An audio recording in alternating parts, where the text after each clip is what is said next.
Hey guys, welcome back to another video. Today we're going to be talking about what nobody told you about China. This is not going to be the generic video where we talk about what VPN you're going to use or you get hot water instead of cold water when you go in a restaurant. Rather, we're going to be diving into the more specific things and experience while you're in China. Number one, this is a very odd one. When you land in China, you're going to hear a lot of this word. Nigga. Yes, I know it sounds a little bit like the N word. However, this is not what it means. In Chinese, the direct translation is that.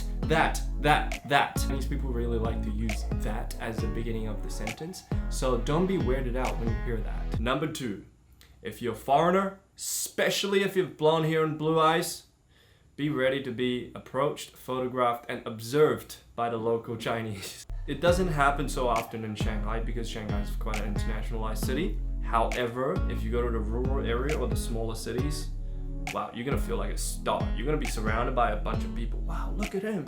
He's got blue hair and blonde eyes. Wow, he's an alien.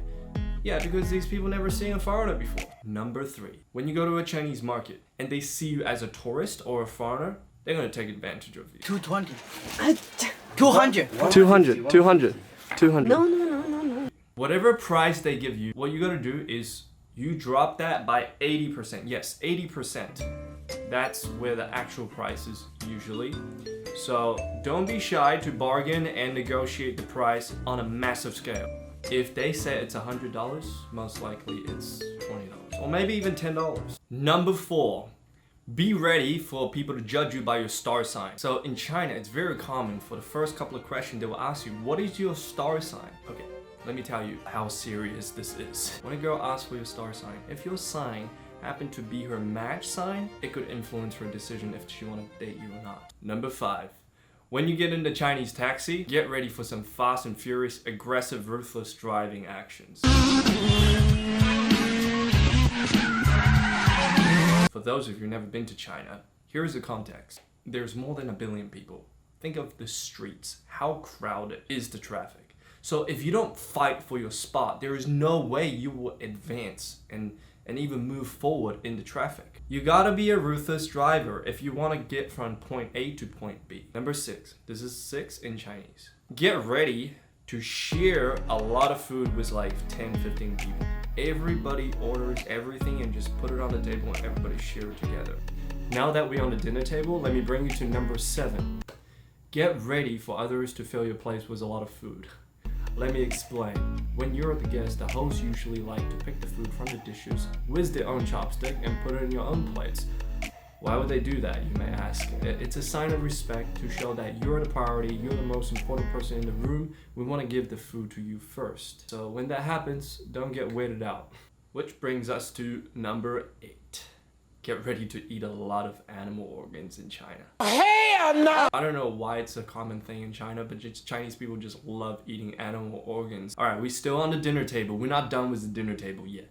Number 9. Be ready for 10 to 15 rounds of baijiu when you're going to like a Chinese gathering. Baijiu is one of the strongest alcohol in China. It's got like 70% alcohol, so it's freaking strong.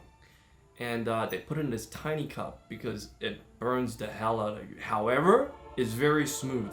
When you drink it down, it burns, but it's so smooth. But you're gonna drink a lot of that. Why? Because in the Chinese tradition, when you go to a gathering, you have to cheers everyone one by one. Not all together, like, hey, cheers. No, one by one. So yeah, most likely you're gonna end up either thrown up in the toilet or being carried out of the restaurant. Now you drink at the dinner table and then you go out. Which brings us to number 10. When you go out, you gotta learn how to play dice. In US or Europe, we do all the dance moves, you know. In China, what they like to do instead is play dices. You shake it, shake. Get the number, I don't know, there's different games, you win or you lose, and then you drink. Well, the game's obviously designed for you to drink more and more and get fucked up and end up wasted it.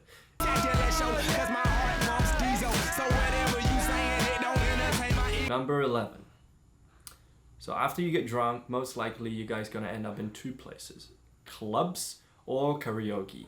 However, karaoke is super popular in China, and most likely probably more popular than clubbing, I would say. So you gotta be ready to sing when you go to China, especially at gatherings. They love to sing. It's weird, you know, like any random Chinese person will go to karaoke and they will be able to sing like a semi-professional singer. They all have amazing voices. They can all sing super well for at least, 5 to 10 songs. Number 12, when you shop online in China, make sure you pick the size according to your measurement, because the sizes in China is different to the sizes in the US or Europe. So for example, I am a medium or a large in US or Europe. In China, I will be XXL or XXXL. All right, this one. This is a weird one. Number 13. I wouldn't say it happened a lot, especially in big cities. No, well, in big city it's like 50-50, but in smaller city it's like 80-20. So happens a lot in smaller cities. Get ready to squat while you take a dump. It looks like this. Anyways, it's kind of difficult if you don't have your balance right, or you have to hold on the side while you're squatting. So yeah, get ready for that. Ooh, this is a very important one. Number 15.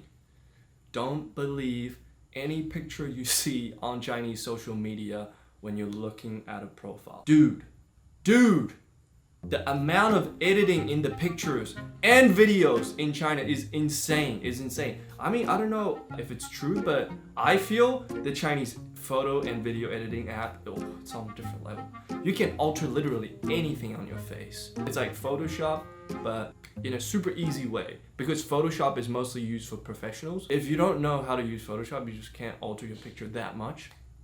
But they made it so easy for people to edit their pictures in China. Girls would, like make their nose taller, make their eyes bigger, make their face skinnier, width, length, bro, everything you can imagine, they can do that on those apps. So every time you see a picture on the Chinese social media of a girl, most likely she doesn't look like that. Just be careful. Be careful, don't trust any pictures you see online. Well, that's it for today. If you guys enjoyed the video or you guys learned something from the video, make sure you give it a thumbs up and subscribe. I will see you next time. Peace!